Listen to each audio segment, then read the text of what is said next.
ವಿಜಯನಗರದ ಕೆಲವು ವ್ಯಕ್ತಿಗಳು ಎಷ್ಟು ಸೋಂಬೇರಿಗಳಾಗಿದ್ರು ಅಂದ್ರೆ ಅವ್ರ ಕೆಲ್ಸ ಮಾಡೋದಿರ್ಲಿ, ಅವ್ರ ಕೆಲ್ಸದ ಬಗ್ಗೆ ಯೋಚನೆ ಮಾಡೋದೇ ಸೋಂಬೇರಿತನ. ಅಲ್ಲಿದ್ದ ಸೋಂಬೇರಿಗಳು ಅವರು ಸೋಂಬೇರಿಗಳ ಸಂಘನೇ ಮಾಡ್ಕೊಂಡಿದ್ರು. ಅಲ್ಲಿದ್ದ ಸೋಂಬೇರಿಗಳೆಲ್ಲ ಸೇರ್ಕೊಂಡು ಕೆಲ್ಸಕ್ ಬಾರ್ದಿರೋ ಮಾತುಗಳನ್ನೆಲ್ಲ ಮಾತಾಡ್ಕೋತಾ ಇದ್ರು. ಯಾಕೆಂದ್ರೆ ಅವ್ರಿಗೆ ಮಾಡೋಕ್ ಬೇರೆ ಕೆಲ್ಸನೇ ಇರ್ಲಿಲ್ಲ. ಈ ಕಾರಣದಿಂದ ಅವ್ರ ಮನೆ ಕೆಲ್ಸ ಎಲ್ಲ ಅವ್ರ ಮನೆ ಹೆಂಗಸರೇ ಮಾಡ್ತಾ ಇದ್ರು.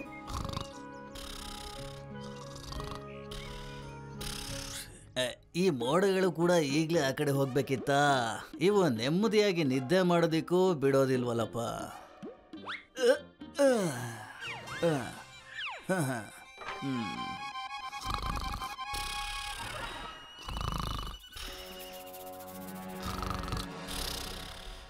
ಕಾವೇರಿ, ಸ್ವಲ್ಪ ನೀರು ಕೊಡೆ, ನನಗೆ ತುಂಬಾನೇ ಬಾಯಾರಿಕೆ ಆಗ್ತಾ ಇದೆ ಕಣೆ. ಅಯ್ಯೋ, ಅಲ್ಲೇ ಇಟ್ಟಿದ್ದೀನಲ್ಲ ನೀರ್ನ. ಮನೇಲಿ ಒಂದು ಕೆಲ್ಸ ಅಂತೂ ಮಾಡಲ್ಲ. ಕೊನೆ ಪಕ್ಷ ನೀರಾದ್ರೂ ಎತ್ಕೊಂಡು ಕುಡಿರಿ. ಹಾ ಕುಡಿತೀನಿ ಕಣೆ ನೆಮ್ಮದಿಯಾಗಿ. ಹೇ, ಕುಡಿತೀನಿ ನೋಡು. ಅಯ್ಯೋ, ಆ ಮಂಕ್ರಿನ ತಲೆ ಮೇಲೆ ಇಟ್ಕೊಳಕ್ ಕೊಟ್ಟಿಲ್ಲ. ತೋಟದಿಂದ ತರಕಾರಿ ತರೋದು ಕೊಟ್ಟಿರೋದು. ಆದ್ರೆ ನಿನಗೆ ನಿದ್ದೆ ಮಾಡೋದ್ರಲ್ಲಿ ಪುರ್ಸೋದ್ ಸಿಕ್ಕಿದ್ರೆ ತಾನೇ. ಈಗ ನಾನೇ ಹೋಗ್ಬೇಕಾಗ್ ಬಂದಿದೆ ಅಲ್ವೇ. ನಾನು ಕೆಲಸ ಮಾಡಿದ್ರೆ ಆಗ ಮಾತ್ ಯಾರೇ ಆಡ್ತಾರೆ ನೆಮ್ಮದಿಯಾಗಿ.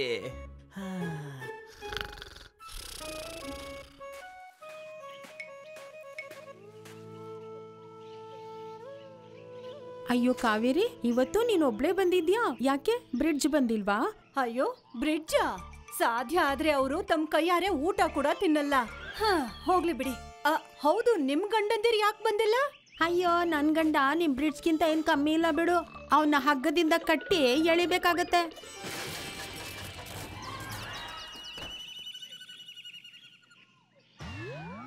ಎಲ್ರ ಕತೆನೂ ಇದೇ ಆಗಿದೆ.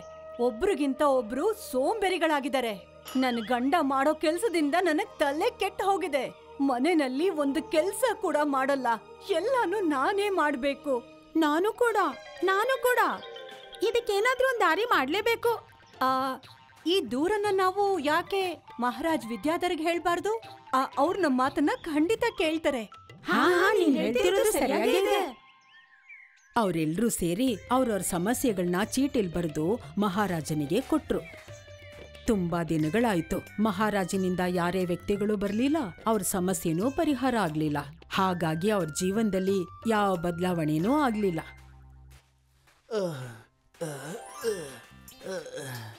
ಈಗ ನಾನು ನಿಧಾನಕ್ಕೆ ನಡೀತಾ ಇದ್ರೆ ನಾನು ಸೋಂಬೇರಿಗಳ ಸಂಘ ತಲುಪೋ ಅಷ್ಟರಲ್ಲಿ ಸಮಯ ಆಗ್ಬಿಡುತ್ತಲ್ಲಪ್ಪ. ಆದ್ರೆ ಜೋರಾಗಿ ನಡೆಯೋಕ್ಕಾಗೋದಿಲ್ವೇ? ಇಲ್ದಿದ್ರೆ ನಾನು ಸೋಂಬೇರಿ ಹೇಗಾಗ್ತಿದ್ದೆ?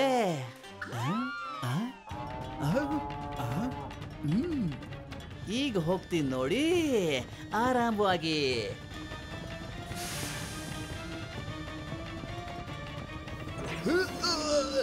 ಧನ್ಯವಾದ ಗೂಳಿ ಅಣ್ಣ. ಇವತ್ ಯಾರಪ್ಪ ಶುರು ಮಾಡೋದು? ಬ್ರಿಡ್ಜ್ ಅಣ್ಣ ಬೇರೆ ಇನ್ನು ಬಂದೇ ಇಲ್ಲ. ಅಲ್ ನೋಡಿ, ಬಂದೇ ಬಿಟ್ಟ ಬ್ರಿಡ್ಜ್ ಅಣ್ಣ. ಬರೋದಿಕ್ಕೇನು ತೊಂದರೆ ಆಗ್ಲಿಲ್ಲ ತಾನೇ? ಅಯ್ಯೋ ಇಲ್ರಪ್ಪ, ನಡ್ಕೊಳ್ದೇನೆ ನಾನು ಇಲ್ಲಿಗೆ ಬಂದು ತಲುಪಿಟ್ಟಿದ್ದೀನಿ ನೋಡಿ. ಸರಿ, ಹಾಗಿದ್ರೆ ಶುರು ಮಾಡೋಣವೇ? ಇದ್ಯಾರಪ್ಪ ಬಂದಿರೋದು?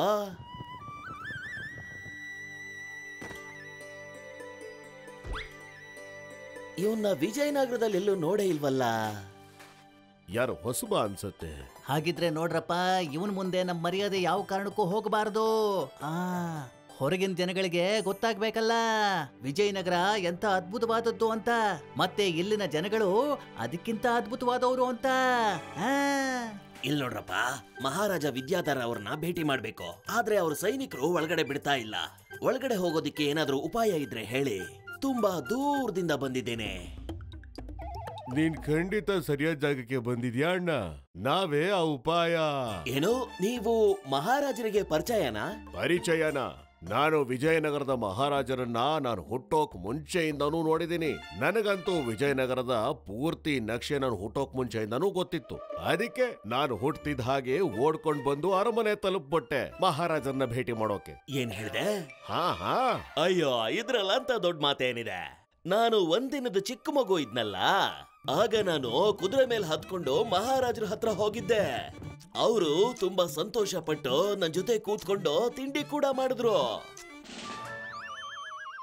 ಅಯ್ಯೋ, ಇದೆಲ್ಲ ಏನು ದೊಡ್ಡ ವಿಷಯ. ನಾನು 1 ವಾರದ ಮಗು ಇದ್ದಾಗ ನಾನು ಒಂದು ದೊಡ್ಡ ಆನೆ ಮೇಲೆ ಕೂತ್ಕೊಂಡು ಮಹಾರಾಜರ ಹತ್ರ ಹೋಗಿದ್ದೆ. ಮತ್ತೆ ಮಹಾರಾಜರ ಜೊತೆ ಊಟ ಕೂಡ ಮಾಡಿದ್ದೆ.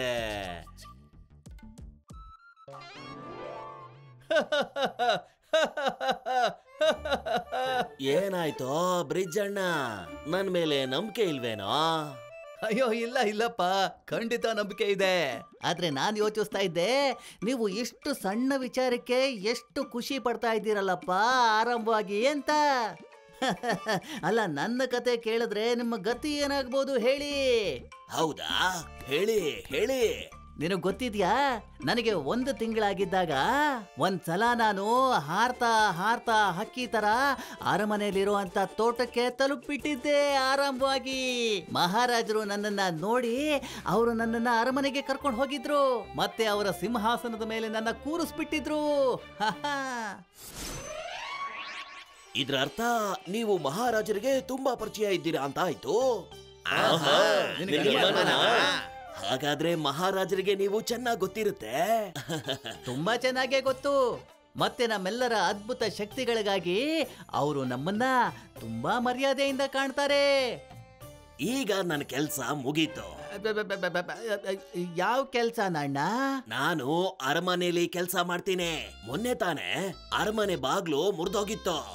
ಅದನ್ನ ಸರಿ ಮಾಡಿಸೋದಿಕ್ಕೆ 4 ವಿಧವಾದ ಶಕ್ತಿ ಇರೋರ್ನ ನಾವು ಕರೆಸಿದ್ವಿ. ಆದ್ರೆ ಆ ಅರಮನೆ ಬಾಗ್ಲು ಎಷ್ಟು ದೊಡ್ಡದಾಗಿತ್ತು ಅಂತ ಅಂದ್ರೆ ಅದನ್ನ ಸರಿ ಮಾಡೋದಿಕ್ಕೆ ಸಾಮಾನ್ಯ ವ್ಯಕ್ತಿಗಳಿಂದ ಆಗ್ತಾನೆ ಇರ್ಲಿಲ್ಲ. ಆದ್ರೆ ಅವರು ಕೆಲ್ಸದ ಬದಲಿಗೆ ಚಿನ್ನ ಕೇಳಿದ್ರು. ಆಮೇಲೆ ಅವರು ಕೆಲ್ಸನೂ ಮಾಡ್ದೇನೆ ಚಿನ್ನ ತಗೊಂಡು ಓಡೋಗ್ಬಿಟ್ರು. ಮಹಾರಾಜರು ಅವ್ರನ್ನ ಹುಡ್ಕೋದಿಕ್ಕೆ ನನ್ನನ್ನು ಕಳಿಸ್ಕೊಟ್ಟಿದ್ದಾರೆ. ಹೌದಾ? ಆದ್ರೆ ನಮಗಂತೂ ಆ ತರದ ಅದ್ಭುತ ಶಕ್ತಿ ಇರುವಂತ ವ್ಯಕ್ತಿಗಳು ಯಾರು ಗೊತ್ತಿಲ್ವೇ? ಆದ್ರೆ ನನಗ್ ಗೊತ್ತಾಗೋಯ್ತಲ್ಲ. ನೀವೆಲ್ರೂ ಆಶ್ಚರ್ಯಗೊಳಿಸುವಂತಹ ಕಥೆನ ಹೇಳಿದ ಮೇಲೆ ಅದನ್ನ ಕೇಳಿ ನನಗೆ ಆ ಶಕ್ತಿಶಾಲಿ ವ್ಯಕ್ತಿಗಳು ನೀವೇ ಅಂತ ಗೊತ್ತಾಗೋಯ್ತು. ನೀವು 4 ಜನ ಅದ್ಭುತವಾದ ಶಕ್ತಿ ಇರೋ ಮನುಷ್ಯರು. ನೀವೇ ಅರಮನೆಯಲ್ಲಿರೋ ಚಿನ್ನನ ಯಾರಿಗೂ ಹೇಳ್ದೆ ಎತ್ಕೊಂಡು ಓಡೋಗಿರೋದು. ಈಗ ನಾನು ನಿಮ್ಮನ್ನ ಮಹಾರಾಜರಿಗೆ ಹಿಡ್ಕೊಡ್ತೀನಿ. ಅವರಿಂದ ನಾನು ಬಹುಮಾನ ತಗೋತೀನಿ. ಬೇಗ ಹೇಳಿ, ಮಹಾರಾಜರು ಚಿನ್ನನ ಎಲ್ಲಿಟ್ಟಿದ್ದೀರಾ ಅಂತ. ನಮ್ಮನ್ನ ಕ್ಷಮಿಸ್ಬೇಕು, ಯಾಕಂದ್ರೆ ನಮ್ಗೆ ಆ ಥರದ್ದು ಯಾವುದೇ ಅದ್ಭುತ ಶಕ್ತಿಗಳಿಲ್ಲ. ನಾವಂತೂ ಸಾದಾ ಸೀದಾ ಮನುಷ್ಯರು. ಆರಂಭವಾಗಿ ಮತ್ತೆ ಈಗಷ್ಟೇ ನೀವು ದೊಡ್ಡ ದೊಡ್ಡ ಮಾತೆಲ್ಲ ಆಡ್ತಾ ಇದ್ರೆ. ಅಯ್ಯೋ, ನಾವಂತೂ ಇಂಥ ಮಾತುಗಳನ್ನ ಇಲ್ಲಿಗೆ ಬರುವಂತ ಎಲ್ಲಾ ವ್ಯಕ್ತಿಗಳಿಗೂ ಮನ್ಸೋ ಇಚ್ಛೆ ಹೇಳ್ತಾ ಇರ್ತೀವಪ್ಪ. ಯಾಕಂದ್ರೆ ನಾವು ಮನೇಲಿದ್ದು ಯಾವುದೇ ಕೆಲಸ ಮಾಡೋದಕ್ಕೆ ಆಗ್ಬಾರ್ದಲ್ವಾ? ಅದಕ್ಕೆ ನೀವು ಮಹಾರಾಜರಿಗೆ ಇದನ್ನೆಲ್ಲ ಹೇಳ್ಬೇಡಿ. ನಾನು ನಿಮ್ಮ ಹತ್ರ ಪ್ರಾರ್ಥನೆ ಮಾಡ್ಕೊಳ್ತೀನಿ. ಸರಿ ಸರಿ, ಹೇಳೋದಿಲ್ಲ. ಆದ್ರೆ ನಂದೊಂದು ಷರತ್ತಿದೆ. ನೀವು ಇವತ್ತಿನಿಂದ ಸೋಂಬೇರಿಗಳ ತರ ಕೂತ್ಕೊಂಡು ಸುಮ್ನೆ ಕತೆ ಹೇಳೋದನ್ನ ಬಿಡ್ಬೇಕು. ನಾನು ಹೇಳಿದ್ದ ಅರ್ಥ ಆಯ್ತಾ?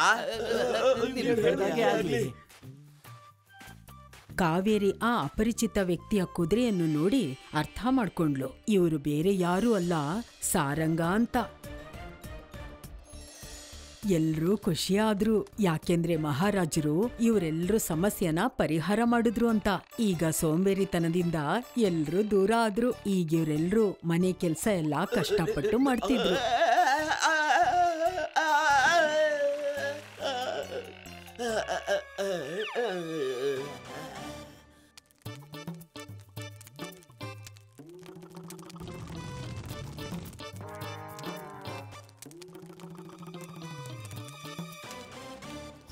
ಅಯ್ಯೋ, ನಡಿ, ಬೇಗ ನಡಿ. ಅಯ್ಯೋ ನಿಲ್ಸಿ, ಯಾರಾದ್ರೂ ನಿಲ್ಲಿಸ್ರಪ್ಪ.